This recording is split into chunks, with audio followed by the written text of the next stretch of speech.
Bem-vindos a mais um episódio do Teammate Talks, o podcast da Teammate Football Management. Este é o primeiro episódio especial, parceiros da Teammate, neste caso com o GAP, Grupo de Atuação em Psicologia e Performance, que colabora com a Teammate nas áreas de Psicologia e Nutrição, com as profissionais Ana Ramires e Cláudia Minderico. Mas hoje vamos focar-nos apenas numa das áreas de atuação do GAP com a Teammate, a Psicologia do Desporto e da Performance com a Ana Ramires.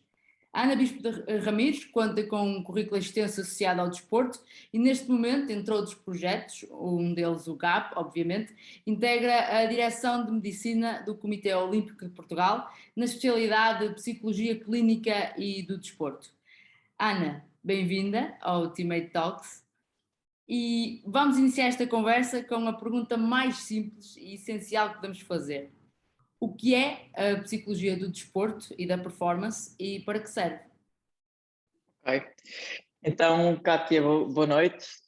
Obrigada por esta oportunidade e por estar aqui consigo. É, de facto, um enorme gosto de poder trocar e partilhar algumas experiências com a Kátia e com as pessoas que nos vão estar a ouvir depois, não é?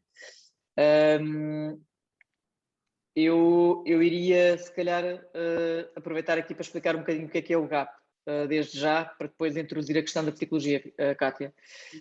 O GAP, na realidade, quer dizer Grupo de Atuação em Psicologia e Performance, resulta, de facto, da minha experiência profissional, mais de 2 décadas no terreno, e da experiência do trabalho em equipas multidisciplinares. Ou seja, para nós é muito claro que um atleta tem um conjunto de necessidades que não se restringem apenas a uma área em particular e que importa conseguir dar resposta a todas. Daí a questão, como a Kátia referiu muito bem, de a nossa participação neste contexto em particular vir com 2 vertentes, que têm a ver com a nutrição e com a área da psicologia. Vou explicar muito rapidamente esta ligação, está bem? Que é para as pessoas perceberem a pertinência, que é, na realidade, quando nós estamos a falar, e cruzando já aqui, respondendo um bocadinho à sua questão, quando nós estamos a falar em psicologia do desporto, nós estamos a falar numa ciência, que eu costumo dizer a brincar que é uma ciência um bocadinho parasita, porque na realidade não inventou nada, ou seja, desde o final de 1800, por volta de 1890, 1891, começaram a surgir os primeiros estudos e a preocupação da psicologia do desporto foi começar a estudar as pessoas que tinham melhores desempenhos nas diferentes áreas, nomeadamente na área do desporto em particular. E tentar perceber por que raios é que há uns que conseguem ter mais resultados que outros, porque é que há atletas que têm tão bons desempenhos no treino, mas depois não materializam em termos de performance. Que fatores é que estariam por trás, não é? E em função disto na realidade foram isolar um conjunto de características, um conjunto de competências psicológicas e em função disso, ok, estas pessoas ativam mais destas competências psicológicas, então nós vamos desenvolver processos de treino para que as pessoas, de uma forma geral, possam desenvolver essas competências, ok? E portanto aquilo que nós sabemos é que os atletas de top performance têm, de facto, um conjunto de competências mais elevado que os normalecos, digamos assim, e a nossa preocupação é trazer essa informação e esse conhecimento científico através de planos estruturados de treino e desenvolvimento de competências. Onde é que entra a nutrição no meio disto tudo? É um bocadinho como o telemóvel, ou seja, que nós carregamos todas as noites. Ou seja, na realidade aquilo que nós sabemos, ou seja, nós estamos a falar de uma linha da nutrição tradicional, do qual é que é a massa gorda ou massa magra do atleta, não tem nada a ver com isto, tem a ver com, face às exigências do microciclo em que o atleta está, as exigências competitivas, as exigências do seu lifestyle, ou seja, tudo aquilo que acontece na vida do atleta para além da situação de treino e da situação de competição, que tipo de aporte energético é que esta pessoa tem que colocar dentro para depois poder ter os recursos energéticos intactos. Contribuindo também para esta área a qualidade do sono que nós temos, Kátia. Ou seja, um outro fator fundamental para termos os recursos intactos, porque senão aquilo que acontece é, eu posso trabalhar e o atleta integrar-se e procurar treinar ao máximo tudo aquilo que são as suas competências psicoemocionais para a performance, mas se não dormiu bem 3 ou 4 noites, tem uma dívida de sono grande, não está bem nutrido porque se esqueceu de comer, porque saiu a correr de casa, vai ter muita dificuldade em materializar o conhecimento que já possui acerca da sua regulação emocional, ok? A diferença da psicologia do desporto para a psicologia da performance é simples, na realidade, do conhecimento e das provas que a psicologia do desporto foi entregando no terreno, o conhecimento da psicologia do desporto começou a ser transferível para outras áreas, nomeadamente a sair do contexto de atletas para os treinadores, para os árbitros, para os dirigentes, para médicos, para bailarinos, para pintores, para músicos, para militares, para CEOs de organizações, pessoas que lideram organizações enormes. E, portanto, porquê? Porque estamos sempre a falar de humanos a trabalhar em contextos de performance. E, portanto, na realidade, a expressão da dificuldade, ter que entregar determinado tipo de desempenho numa situação de elevada exigência, é igual, não é? Ou seja, nós quando trabalhamos com humanos, eles são humanos debaixo d'água, no Polo Norte, no Polo Sul, na Colômbia, é tudo igual. Nós temos é que perceber o contexto onde eles estão, as exigências que eles percebem. Só para finalizar, Kátia, só para ter uma noção, nós, área, temos estudado como possíveis fontes de stress, sabe quantas, no contexto competitivo, mais ou menos? Não, nem me atrevo Assim por alto. Vamos lá, para ver se passa ou se chumba. Diga lá. Vou chumbar, mas 70, não sei. 600. 600 possíveis fontes de stress, está bem? E o que é engraçado nisto, Cátia, é que, imagino, pode estar um determinado tipo de fonte de stress, e vou-te dar um exemplo, e jogar ao campo do adversário, ok? Para mim, posso olhar para aquilo e fazer, oi, bora, fixe, mas outra pessoa pode olhar para aquilo e, ei, pá, não vamos ter a nossa claque, ou seja, a fonte de stress em si não condiciona o resultado que eu posso ter, a minha capacidade de lidar com ela, sim. Não é? E, portanto, este é um dos trabalhos que nós fazemos com os atletas, que é, de facto, ajudá-los a perceber o que é que mexe com eles em contexto competitivo para lhes dar recursos, não é? E é uma das coisas mais importantes, de facto, a fazer. Exato, e aqui a Ana até me deu aqui uma pontezinha para a próxima questão que é fundamental. Eu acho que primeiro que ficamos aqui bem esclarecidos, porque esta definição, a psicologia do desporto e da performance, muitas vezes pode gerar, não confusão, mas um bocadinho de curiosidade, porque ficamos ali sem saber, quem não está dentro da área, acho que todos nós ficamos aqui esclarecidos, penso eu, e quem já sabia provavelmente ficou a saber mais um pouco e nunca perdemos nada em saber mais. E esta ponte que a Ana fez aqui das fontes de stress é algo que está bem patente no futebol, no desporto em geral, mas eu vou particularizar um bocadinho, mas nós podemos ir aqui no geral e depois afunilar de anos, porque o futebol é realmente o desporto chave da teammate, não é? Mas no futebol, as fontes de stress estão aqui muito, muito bem afuniladas, porque principalmente aqui relacionadas, eu posso usar aqui com três palavras-chave, com a pressão, a ansiedade e a emoção. Isto está inerente no atleta, no jogador ou jogadora de futebol, e afetam, como a Ana estava a dizer, tanto a nível físico como psicológico, porque às vezes pode não entregar aquilo que devia. Ou que devia, não vamos colocar essa pressão. Já estou aqui a entrar por um campo de vocabulário. Vou brincar consigo. Há bocadinho, quando eu lhe perguntei quantas fontes de stress imagina, e a Kátia fez ai, que eu não vou acertar, que eu não vou acertar, eu estava-lhe a colocar uma fonte de pressão. Exatamente. E a Kátia reagiu tipo ai, que isto não vai correr bem. Não é? Ou seja, apanhei de surpresa sobre essa circunstância e foi uma brincadeira um bocadinho também por causa disto, não é? O que é que eu lhe posso dizer acerca disto, Kátia? A Kátia, neste momento, está em performance. Exato. E, portanto, tem uma expressão emocional e um padrão emocional igual ao de uma atleta. Tem a Kátia e tenho eu. É igual. Esta questão do stress, da ansiedade e das emoções que nós vivenciamos em contextos de performance, em boa verdade, são iguais em todos os humanos nos seus contextos de performance. Nós temos é que perceber em cada uma das pessoas o que é que alimenta uma coisa e o que é que alimenta outra. Porque é que, imagino, dentro daquilo que é o plantel da teammate, brincando aqui um bocadinho com a situação, não é? Ou seja, o conjunto de atletas que estão ligados à teammate, porque é que umas, num determinado tipo de situação, reagem ativando-se e desafiando-se e outras reagem com dificuldade, não é? Agora, sendo que isto é perfeitamente normal e é isto que torna as pessoas super interessantes, que é onde umas têm dificuldade, outras têm vantagem, outras têm vantagem, outras vão ter dificuldade, ok? Só uma nota que eu ainda queria fazer para completar. Muitas das vezes as questões de stress agigantam-se por uma outra dimensão. Quando as pessoas começam a perder prazer naquilo que estão a fazer, gozo naquilo que estão a fazer. E este também é uma das grandes metas da psicologia do desporto hoje em dia, e foi uma evolução da psicologia do desporto, está bem, nos últimos anos, que me parece bastante importante, porque é na realidade um verdadeiro pilar naquilo que tem a ver com a proteção da saúde mental dos atletas, que é, há uma preocupação muito grande em ajudar os atletas a retirar gozo, prazer, afeto positivo daquilo que estão a fazer, nas circunstâncias de treino e nas circunstâncias de competição. Se nós conseguirmos fazer com que os atletas tenham expressões de gozo e de prazer quando treinam e quando competem, a probabilidade de eles terem desempenhos mais potenciados é melhor, ok? É maior.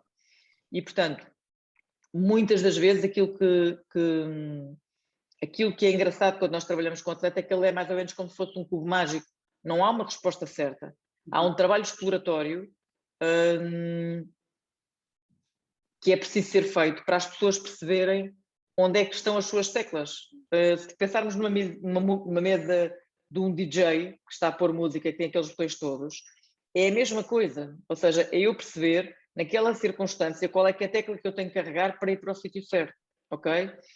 E aqui temos aqui uma outra, agora vou complicar um bocadinho aqui a questão, Kátia, que é por esta razão que nós também devemos ser exigentes quando contratamos alguém para trabalhar connosco e escolhemos um psicólogo, que é alguém que tem formação especializada e conhecimento científico numa área de comportamento humano, em vez de escolhermos um mental coach ou um coach, que em Portugal hoje em dia parecem cogumelos a serem debaixo das pedras, e tanto tem pessoas que de facto têm provas dadas e trabalham com alguma certeza nas coisinhas que conseguem, como tem pessoas que fazem um curso em 48 horas, fazem um site espetacular, têm 3 ou 4, depois já sabe como é que são as coisas no futebol, não é? É o amigo do amigo do amigo do amigo, eu trabalho à borla contigo e eu trabalho não sei o quê, e às tantas alguém que não percebe absolutamente nada de nada, de repente já é o maior e já está a fazer imensas coisas, não é?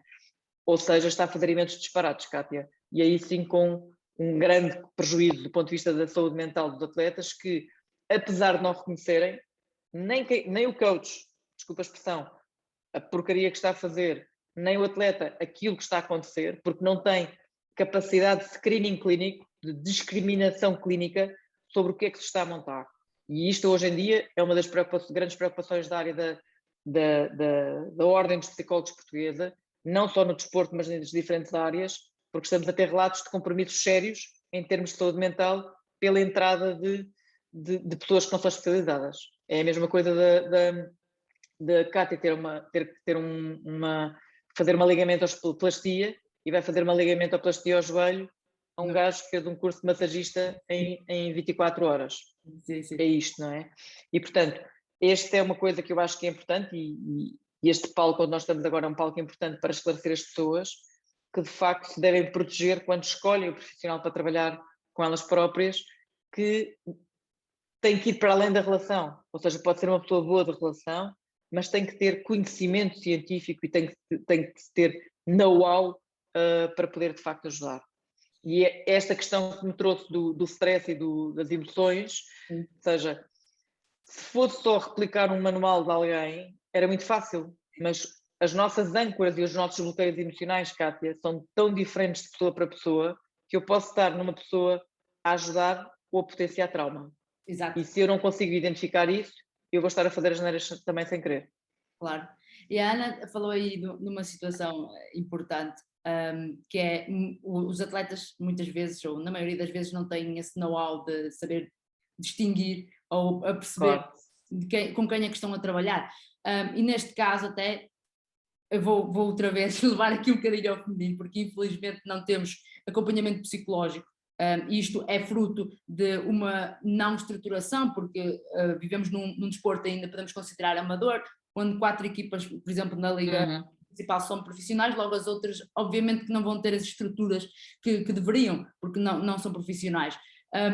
O atleta, ou a atleta neste caso, ou no geral, quando chega a este patamar, se começa pela primeira vez a ser introduzido e não reconhece realmente se está a ter um bom serviço ou não, o que a Ana aqui poderia dizer desde quando é que deveremos introduzir um verdadeiro psicólogo numa equipa técnica, e se isto deve estar implementado nas infraestruturas ou nas estruturas de um desporto em geral, se é de pequenino que se torce pepino também nesse sentido, e também com isso, penso eu, quebrando estas barreiras culturais e sociais que ainda temos perante o psicólogo.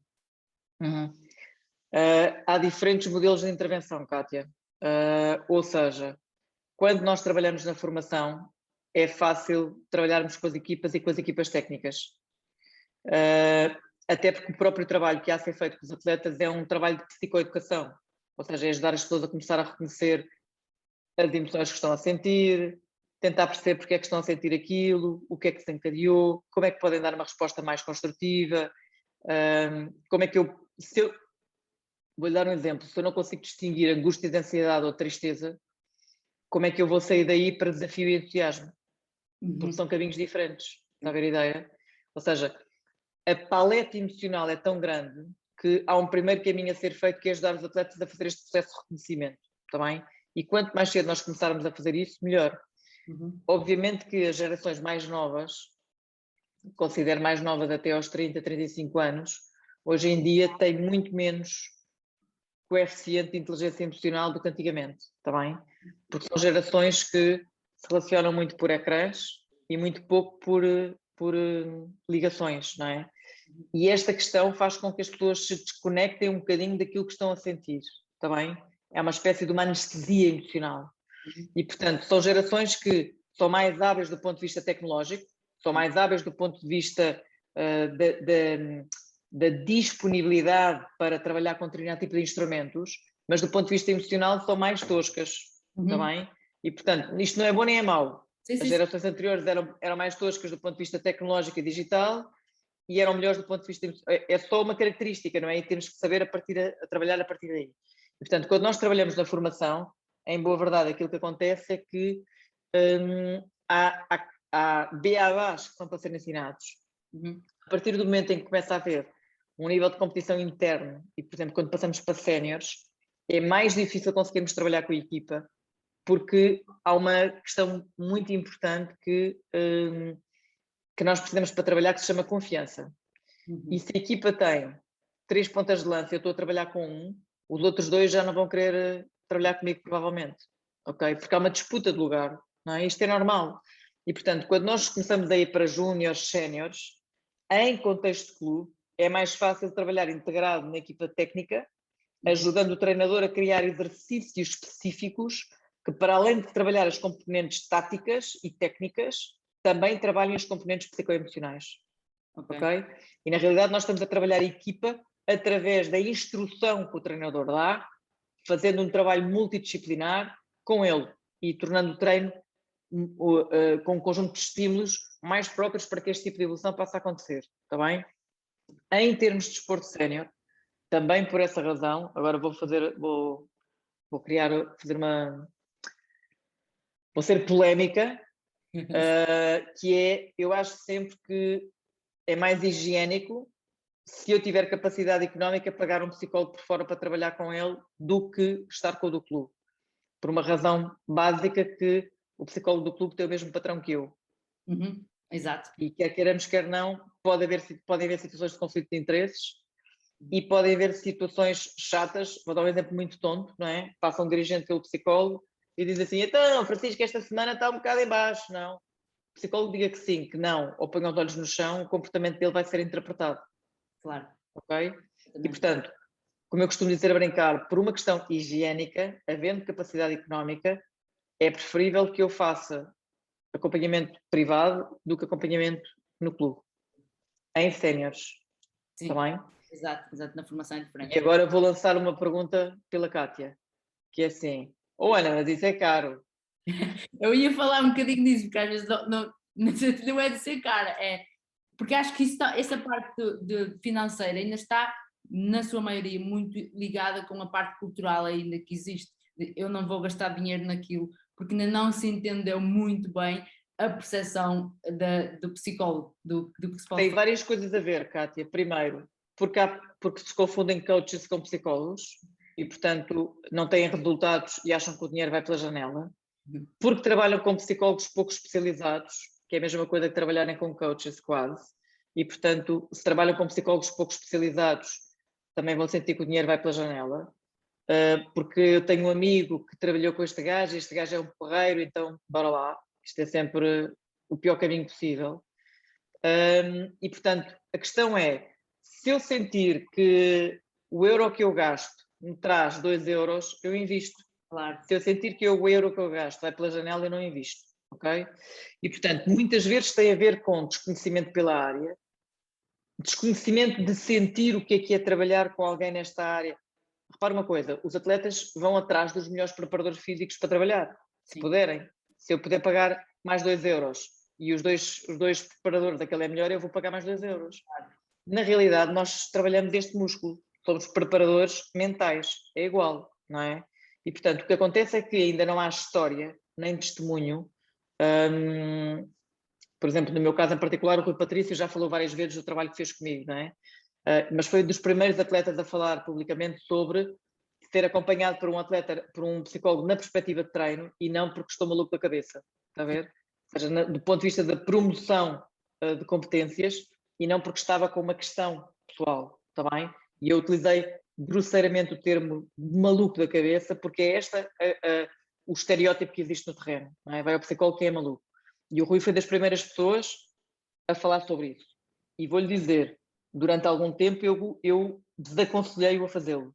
Porque em Portugal ainda estávamos num sítio em que ele falava numa semana sobre isto e era um visionário, porque estava a trabalhar como psicólogo, no fim de semana a seguir sofria 2 golos e passava a ser uma grande besta porque tinha problemas para estar a trabalhar como psicólogo, não é? E, portanto, foi acordado com ele falar no sítio certo. Foi quando nós fomos campeões da Europa e quando ele foi considerado o melhor guarda-redes da Europa, não é? Portanto, nós também que trabalhamos com os atletas temos que os ajudar a perceber quando é que é o timing de falar destas coisas. Claro. Mas isto para lhe dizer o quê? Vou-lhe fazer um exercício muito simples. Eu aqui há uns tempos atrás estava com uma tertúlia com uma série de managers de empresas, tipo ali na casa dos 30, 32 anos, e a resposta deles era muito a questão de pois, mas isto é caro, trabalhar com alguém é caro e por aí fora. E eu às tantas ouvi tanto aquilo, Kátia, que passou-me assim, eu costumo dizer uma coisa pelos olhos, e disse-lhes assim, então ponham lá o telemóvelzinho aí à frente da mesa. E puseram todos, não é? E o telemóvel era o que é que acha que eram os telemóveis? iPhones, Samsungs, tudo última geração. Claro. E portanto, tudo na vida são escolhas. E um iPhone de última geração, ou um Samsung de última geração, se calhar rende umas 10 a 15 consultas de psicologia, não é? E, portanto, se eu sinto uma lacuna na área e se eu acho que não tenho dinheiro, por exemplo, vou dar este exemplo meio parvo, se calhar no próximo ano não troco telemóvel.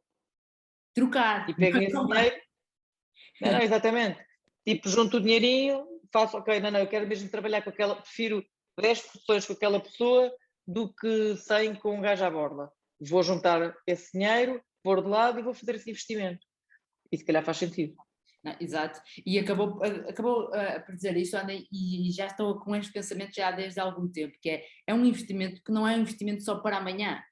E falou do Rui, eu recordo-me de ver uma entrevista em que o Rui disse que quando atingiu realmente, com a Ana falou no Euro, atingiu aquilo que realmente pretendia, ou seja, foi uma série de anos em que foi trabalhando e continua com certeza. A Ana disse que lhe deu mecanismos e ele também os aperfeiçoou. Sim, claramente.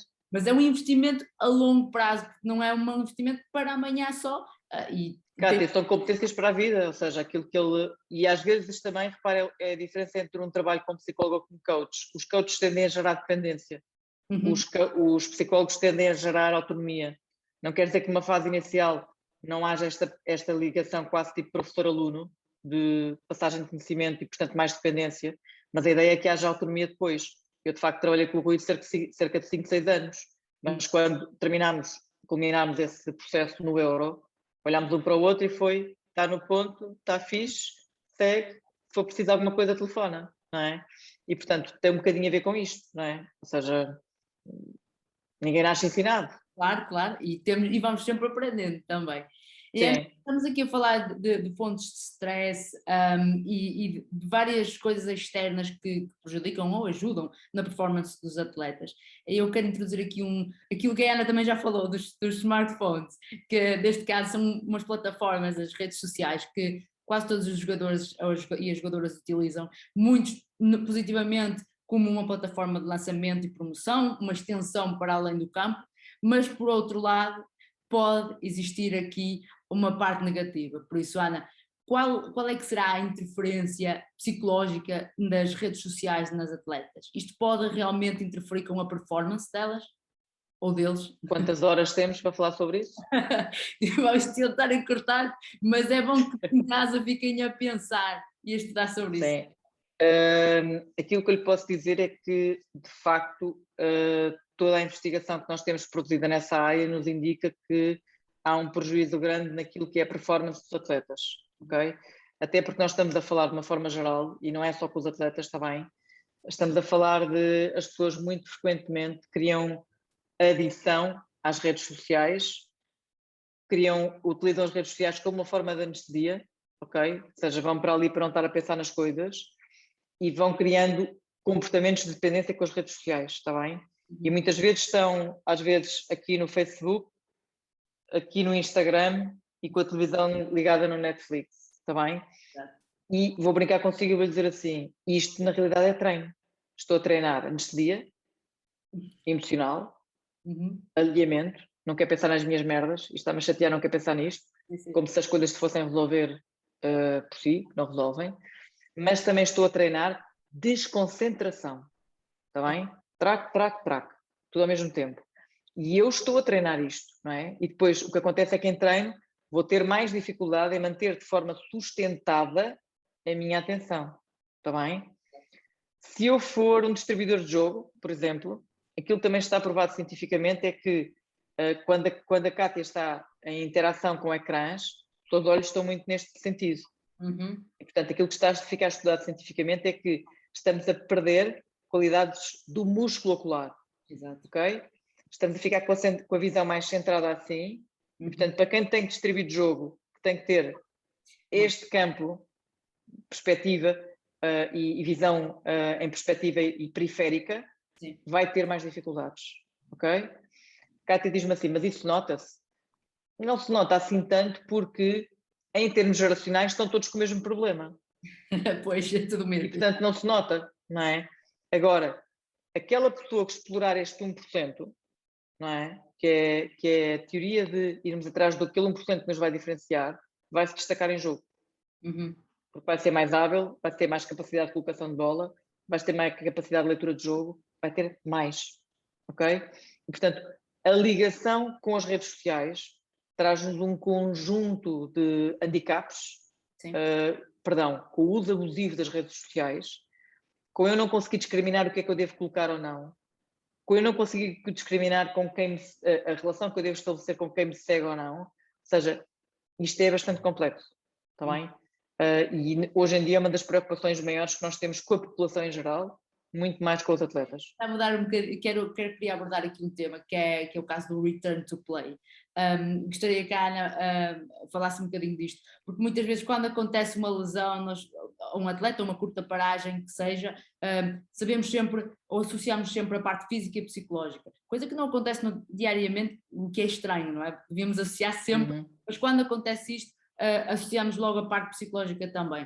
Então, que acompanhamento a nível psicológico deve ser dado a uma atleta, e que se pudermos focar um bocadinho mais no feminino, no sentido em que elas não têm as estruturas e os recursos que o masculino tem, sendo ainda amadora na sua maioria, qual é o acompanhamento a nível psicológico, de modo a que esta esteja confiante na sua recuperação e, consequentemente, pronta para voltar a jogar?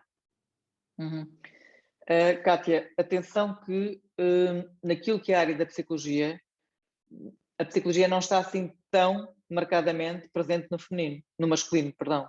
Sim. Ok? Ou seja, nós temos nos grandes clubes e depois temos coisas muito esporádicas e temos em alguns contextos aquilo que acontece, que é o recurso a estagiários de faculdade integrados em clubes, que muitas vezes trazem pouco conhecimento e vão buscar muito conhecimento, está bem?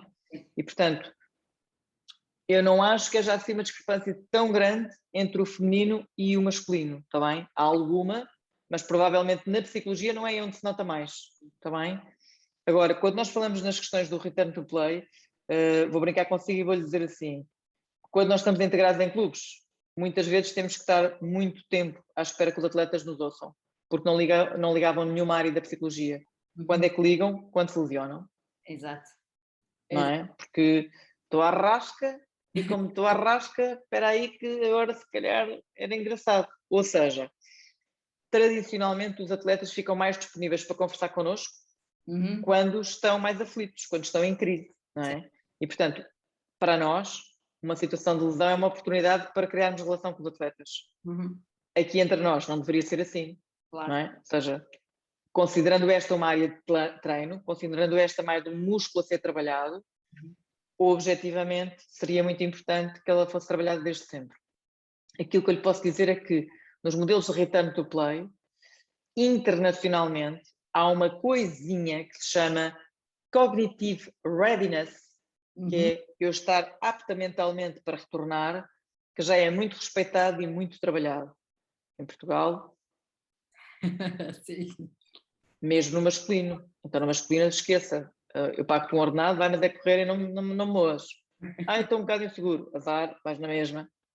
Ok? Portanto, aí o feminino é capaz de ter alguma vantagem, porque como não tem os milhões em cima das costas, não tem este tipo de pressão também com esta amplitude em cima, está bem? Agora, para ter uma noção, em todas as etapas da lesão nós podemos trabalhar.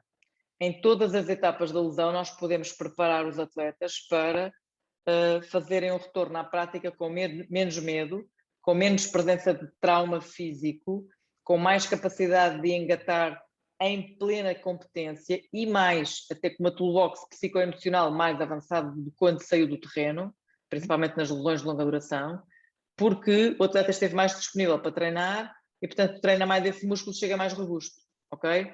Aquilo que eu lhe posso dar como experiência mais a sério no feminino, noutra modalidade, no handball, está bem? O handball é muito dado a rupturas dos cruzados, por causa dos pés presos nos pavilhões, ok?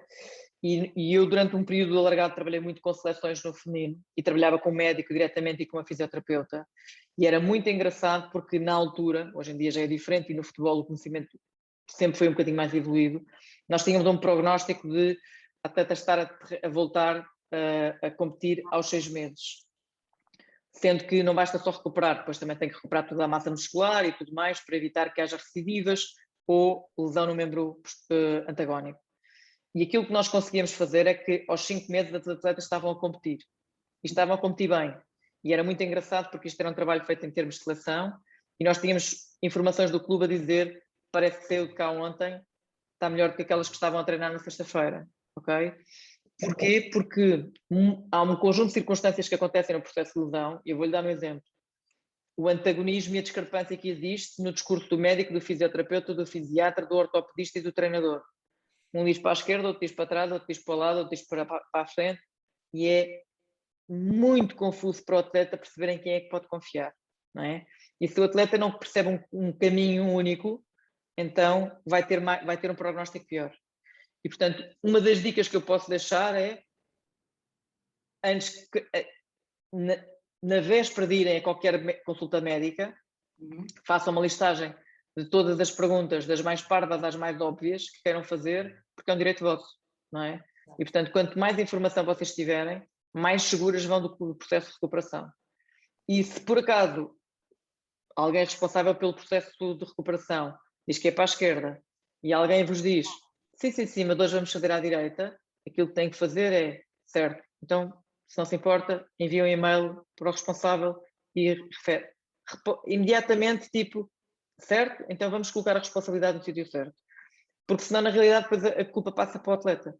Pois, exatamente. No meio disto tudo, ele é a bola de ping-pong que anda ali e foi ele que não fez alguma coisa, ou porque não fez isto, ou porque não fez o quê.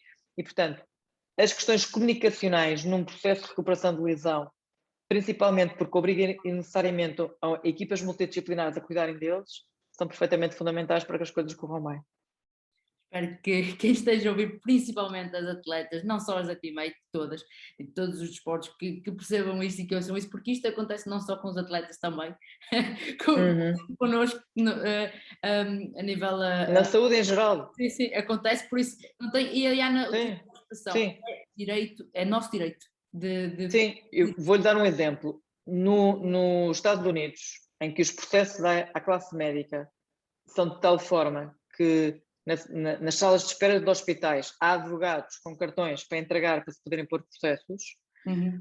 O Estado já desistiu de dar formação aos médicos, porque não vale a pena, dá formação aos utentes. Aqui é ensiná-los a fazer as perguntas certas. Sim. Porque também é a minha responsabilidade, ou seja, o joelho é meu, não é? Eu não posso pegar no joelho e dizer assim, olha, agora isto é teu, trata tu, não é? E, portanto, eu tenho que me responsabilizar pelo processo de cooperação. Isto quer dizer que eu devo me envolver nas consultas, devo me envolver com o fisioterapeuta e ser curiosa. Então, mas vamos fazer isto porquê? Esta dor que eu estou a sentir é normal ou não? Estou a sentir desta forma e assim. É suposto ou não? O que é que vai acontecer? Às vezes, tornamos as pessoas que estão a trabalhar connosco um bocadinho inseguras. Exato. Não faz mal nenhum, eles habituam-se, eles que treinem as competências deles. Está bem? É um direito vosso fazer perguntas. Claro. É um direito vosso receber respostas. Exatamente. E isto é perfeitamente fundamental. Acho que está perfeito. Espero que ouça mais uma vez. Vou tentar agora aqui, gostava que a Ana abordasse o tema que está muito, vou dizer ironicamente, na moda, que é a saúde mental. Ultimamente temos ouvido falar muito de decorrer da pandemia, não é?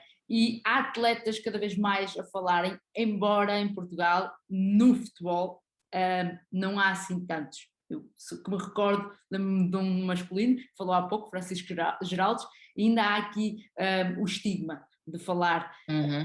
O que a Ana nos consegue dizer aqui, primeiro sobre a saúde mental em geral, e como é que um atleta, que pode estar até em negação, ou não, ainda nem ter descoberto, como é que o atleta pode detectar estes sintomas, estas situações que são de foro de saúde mental?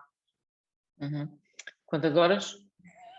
Acho que ainda temos. Ainda dá. Bom, temos aqui várias coisas a acontecer ao mesmo tempo, Kátia. Primeiro, eu tenho algum receio que o tema da saúde mental em Portugal de repente se transforme em folclore. Sim. E toda a gente fala, e toda a gente tem, toda a gente...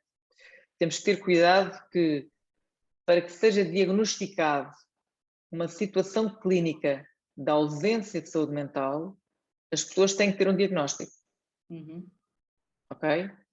Estar triste não é um problema de saúde mental, é uma característica humana. Ok? Estar irritado, idem. Estar triste com alguma duração, idem. Ok?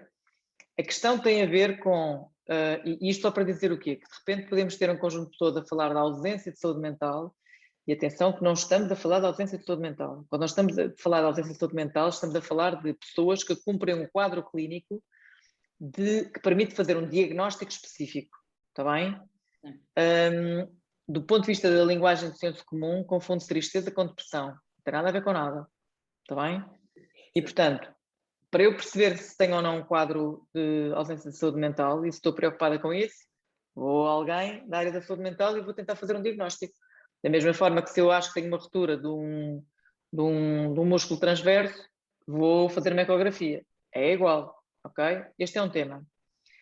Depois, é muito importante o testemunho dos atletas nesta área. Temos que ter algum cuidado para não haver aproveitamento da parte dos atletas, ou seja, que os meios de comunicação social se aproveitem dos atletas para vender jornais nesta fase, é importante também, expondo-se de uma forma que pode ou não ser prejudicial às suas carreiras. E eu vou-lhe dar um exemplo. O Iniesta falou da sua depressão 3 anos depois de a ter, já estava no auge, já estava outra vez a bombar e era um dos melhores do Barcelona. Ninguém lhe disse nada. O André Gomes fez uma conversa, fez uma entrevista para um jornal espanhol no pico do desconforto. Sim. Nunca mais me esqueço disto, Kátia. A entrevista sai uma quarta-feira, ele tinha estágio em Portugal na seleção num sábado e segunda-feira os jornais estavam a dizer ele fez um mau estágio, mas ele não está bem. Ok? Sim. E, portanto, as pessoas têm que ter algum cuidado e têm que ter noção de pele. Claro. Devem saber, é bom que façam o seu testemunho, mas têm que saber proteger-se do aproveitamento que os mídias podem fazer da sua circunstância. Está bem? Depois, um dos principais indicadores que nós temos que estar muito atentos, Kátia, não são os atletas, é qualquer normaleco. São questões relacionadas com o sono. Perturbações continuadas de sono invariavelmente vão nos trazer problemas de saúde mental. Invariavelmente. Ok? Porquê? Porque há um esgotamento energético. Eu não estou, gasto energia, não reponho, gasto energia, não reponho, gasto energia, não reponho, vai dar asneira. Vou ter um síndrome de overtraining ou vou ter um síndrome de burnout. É matemática, não é? E, portanto, se nós formos ver tudo o que sejam comportamentos por excesso ou por defeito, comer, dormir, redes sociais, álcool, drogas, jogo, comportamentos sexuais, aquilo que entender, tudo o que seja por excesso ou por defeito no ser humano, dá logo aço para nós ficarmos assim, será que és tu? Aqui é a coisinha que não está bem, não é? E portanto é um sinal que eu devo falar com alguém. Agora, naquilo que diz respeito à saúde mental, eu gosto sempre mais de falar da promoção do que da ausência. E fala-se muito pouco em Portugal. Porquê? Outra vez porque não vende jornais. Está bem? Há uns 2 anos desta parte, Kátia, pediram-me para eu fazer uma entrevista para a Visão sobre as questões da saúde mental. E eu disse, eu não trabalho com saúde mental ligada a burnout. E eu disse, eu não trabalho com pessoas em burnout, eu trabalho com pessoas que querem prevenir o burnout. E, portanto, eu posso arranjar, em vez de me entrevistarem, posso tentar ver com alguns clientes que querem dar um testemunho sobre o que é que fazem para promover a saúde mental. E o trabalho foi feito todo nesse sentido, ou seja, havia, da minha parte, entraram para aí uns 4 ou 5 clientes, 2 deles atletas, pelo menos 2 deles atletas, em que falavam de como é que lidavam com o stress, o que é que faziam para garantir que se mantinham em contexto de saúde mental e evitar as situações de burnout. Posso lhe dizer, e depois tinham 2 ou 3 pessoas que foram buscar não sei onde, que tinham tido situações de burnout. Posso lhe dizer que os meus clientes foram todos abordados pela televisão, ligaram-lhes a dizer, gostávamos que trouxesse o seu testemunho de burnout, e cada vez que eles diziam assim, mas eu não tive burnout, eu trabalho é para não ter. Está bem, então obrigada. Paf. Já não quer saber. Não é sexy. Sim, pois, não vende. Exato. Okay? E portanto, este é novamente um dos erros fundamentais que nós temos, que é, em vez de apostarmos na promoção de competências, para não termos 10 anos depois atletas com problemas de saúde mental, vamos antes esperar que eles tenham esse tipo de problemas e depois falar sobre isso. Eu não acho isso muito interessante. Acho que é importante que aconteça, que haja este tipo de coisas, mas temos que falar muito mais na promoção do que no contexto de ausência. Claro. Para os atletas em particular, este é um indicador que me parece fundamental, está bem? Tudo que saia do quanto baixo das receitas culinárias, do QB. Sim. O estar demasiado tempo em casa sozinha, o sair em demasia, ou seja, tudo que seja por déficit ou por excesso, fiquem curiosos. Neste caso, fiquem curiosas. Sim. A Ana falou aí de alguns exemplos que aconteceram. Eu posso dar aqui só uns nomes para quem de feminino estiver a ouvir. Feminino, e vou dar um desporto em geral que por acaso aconteceu hoje, que eu vi hoje. No feminino, lá fora, Inglaterra, principalmente Estados Unidos, já se fala com mais normalidade, tanto de questões que se passaram e que já não se passam neste momento, ou então da necessidade de parar. Eu preciso de parar. No feminino ainda não há essa facilidade de o dizer, porque infelizmente não é possível muitas vezes, mas no caso foi uma atleta norte-americana que disse eu vou parar este ano porque eu preciso de parar, e é uma campeã do mundo e teve de o fazer, a Christine Press, e quem tiver interesse pode ver a história dela. No caso que eu vi hoje, e toda a gente conhece, e vai muito daquilo que a Ana disse, foi a Vanessa Fernandes que acabou de dar o seu testemunho. E agora tudo parece, uou, isto passou-se. Pois, mas naquela altura toda a gente queria a medalha e ninguém reparou realmente o que a atleta passou. Ninguém olha do que está para trás ou dentro da atleta, mas sim no objetivo que ela tem de atingir. e nada mais interessou. E agora sim vemos a desmistificar todos os processos, o que é bom para quem está a ouvir. Agora, eu acho que é importante também quem está a ouvir de perceber, ok, isto foi o que se passou, é o que se está, não sei se estou a ser correta ou não, mas é o que está-se a passar comigo, alguma coisa parecida. Haver aqui também um desmistificar do próprio atleta, de perceber se pode estar ali naquela pessoa ou não, de alguma das formas.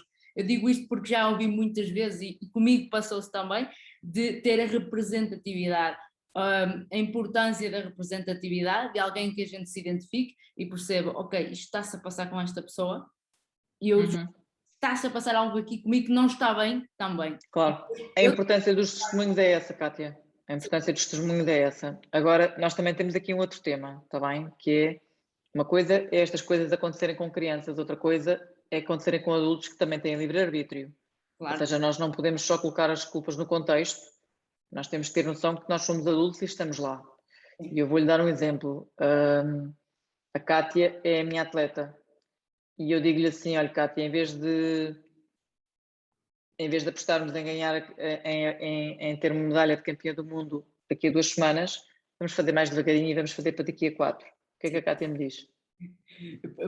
Provavelmente, eu iria dizer que sim agora, mas se calhar se estivesse no meu auge de idade... Exatamente. Amanhã. E o tema é este, Kátia, o tema é este, está bem? Na minha área, muitas vezes nós andamos aqui um bocadinho a pregar aos peixes, mesmo com os atletas. Sim. Que é, atenção que isto tem que ser doseado, atenção que...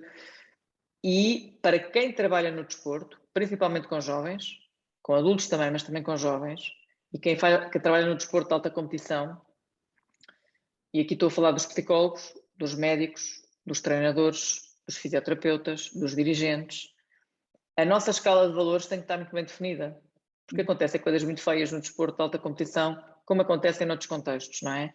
E nós podemos estar a ser coniventes só por não abrir a boca. Sim. E é a nossa função chegar ao pé do atleta e dizer assim, olha, se o caminho for este, tu podes te estourar todo até aqui. Mas o atleta pode escolher esse risco. É adulto, não é? Tipo, pá, oh Ana, não dá, eu quero mesmo apostar aqui. Foi a escolha? Não é nada. A escolha, não é? Ou seja, nós temos que ter noção que quando estamos a falar de adultos, há uma parte de responsabilidade no processo deles. Sim. Está bem? Atenção que, por exemplo, no exemplo da ginástica, estamos a falar de situações que aconteceram, nomeadamente nos Estados Unidos, em que o estado adulto delas, ou seja, quando elas atingem o auge desportivo, não corresponde à maturação emocional. Claro. Porque elas muitas vezes vão competir aos 13 anos, 14 anos, 12 anos, quer dizer, são crianças, sim, não é? Ponto. E, portanto, nestas circunstâncias em que e são puxadas ao limite, eu já tive presente em Portugal, em circunstâncias com crianças em determinado tipo de esportes, em que tive que confrontar pais sobre a situação de estarem a destruir o corpo dos atletas se continuassem com aquele registro. Sim. Pais. Ok? E que em algumas circunstâncias, Kátia, acham que nós somos exagerados e não ouvem aquilo que nós estamos a dizer. Vão ouvir aquilo que o preparador físico está a dizer e dizer, não, dá para puxar mais, ou o que. Está bem? Porque eu vou ouvir aquilo que é mais ressonante com aquilo que eu quero que aconteça. Claro. Seja os pais, seja os atletas, seja... E, portanto, para quem trabalha no desporto de alta competição, a nossa escala de valores interna é muito importante, porque nós estamos a ser desafiados a cada momento. E, por exemplo, as questões do assédio sexual que se ouve falar, as questões... O que é assédio? O que é que... Exato. Não é? Eu tive um treinador uma vez, numa modalidade que não interessa, que me dizia assim, eu tenho um namorado de uma atleta minha, já estávamos a falar de séniores, que fica muito incomodado porque nós quando comemoramos eu dou uma palmada no rabo às miúdas. E eu perguntei-lhe, então e dá palmada no rabinho aos gajos também? Exatamente. E ele ficou tipo, e de facto nunca lhe tinha caído a moeda. Claro. Okay? Nunca lhe tinha caído a moeda, não é? E portanto, o que é isto, não é? Até onde é que é abuso, até onde é que não é, como é que o que é que eu permito ou não, como é que, ou seja, há todo aqui um conjunto de circunstâncias que é preciso educar os contextos, precisamente para, como a Kátia estava a falar há bocadinho acerca da saúde mental, as pessoas começarem a discriminar o que é aceitável e o que é que não é aceitável. Exato. E para quem trabalha lá, perceber onde é que estamos a pisar o risco ou não. Sim. Não é? Vou-lhe dar um exemplo tonto. Eu não sei se a Cátia se lembra, algumas das atletas que estão aqui a ouvir, garantidamente não se lembram, mas há um caso paradigmático, creio que foi em 1984 na maratona, com as atletas a chegarem todas tontas e a caírem para o lado na reta da meta, todas com processos de desidratação gigantes e por aí fora. Há um documentário muito engraçado na internet sobre isso que eu recomendo, não é? Sobre uma atleta em particular que foi a última a chegar e que chegou completamente, sabe, mais meio metro e morria. E entra dentro do estádio de Los Angeles com toda a gente em pé a bater palmas, os médicos a correrem ao lado dela a ver se ela está viva ou se, o que é que ela está a fazer. E o discurso dela à data é o meu corpo estava em falência, mas eu sabia perfeitamente, a minha cabeça estava lá. Cátia, não estava. Pois. Não estava, impossível. Olha para ela e percebe que não estava. Ela estava era engatada do ponto de vista automático com uma tarefa tipo cão, ali está o osso e eu vou correr atrás. Ou seja, do ponto de vista ético, ela devia ter sido travada. Claro. E eu, estou no desporto, eu tenho que ter capacidade de, pá, não vais, desculpa, não te vai. E tem um contexto perverso à volta dela, de milhares de pessoas no ar a baterem palmas porque ela se está a matar. Pois, exatamente. Num corpo que está em falência, como é que ele discrimina isto? Quer dizer, se esta gente toda está a fazer isto, é porque eu devo estar a fazer alguma coisa de jeito. Claro. E, portanto, continua. Ok? E, portanto, isto é muito dúbio. Pois. Isto é muito dúbio, que é, por exemplo, mesmo com adultos, até onde é que eu lhes permito tomar decisões? Não é? Aqui há uns tempos atrás, acho que isto já mudou. A Cátia, se dasse uma pancada na cabeça num jogo de futebol, era o atleta que podia escolher se continuava ou não. Sim. Como? Exatamente. Ele não tem capacidade clínica para fazer. Claro. Como é que se põe isto, não é? Depois a seguir, meia hora depois do jogo, o gajo morre, tipo, olha, se calhar foi... Não dá, não é? E, portanto, de facto, há muitos ajustes que nós temos que fazer e quem está no desporto de alto rendimento tem que estar muito centrado para conseguir proteger o atleta, mas também proteger a sua própria integridade e ética profissional. Claro. E é muito importante isso, a ética que exista. Acho que ainda é um terreno um bocadinho que é preciso calcar também, que há aqui umas partes dúbias. Mas, Ana, muito obrigada, já estamos a terminar o tempo. Obrigada eu, Cátia. Para conversar aqui um pouco sobre uma área tão importante e que deve ser cada vez mais valorizada e até tornada como prioritária. Isto referindo-me ao geral, claro, mas tenho de puxar mais uma vez aqui a brasa à minha sardinha para o futebol feminino em particular. Temos a certeza que as nossas teammates vão fazer a diferença com o seu o apoio e trabalho. E terminamos assim mais um Teammate Talks, esperamos que tenham gostado, mesmo que este tenha sido um podcast com um formato diferente, mas consideramos essencial este formato para passar a mensagem que a psicologia do desporto e da performance é essencial para todos os atletas e deve ser incluída nas estruturas de todas as organizações. Ficamos então por aqui, voltando no próximo mês. Até lá podem ouvir os outros episódios já gravados com algumas teammates, disponíveis em todas as plataformas distribuidoras de podcasts, assim como no YouTube. Não se esqueçam de nos seguir nas redes sociais para acompanharem todos os passos das nossas atletas. Muito obrigada e até à próxima.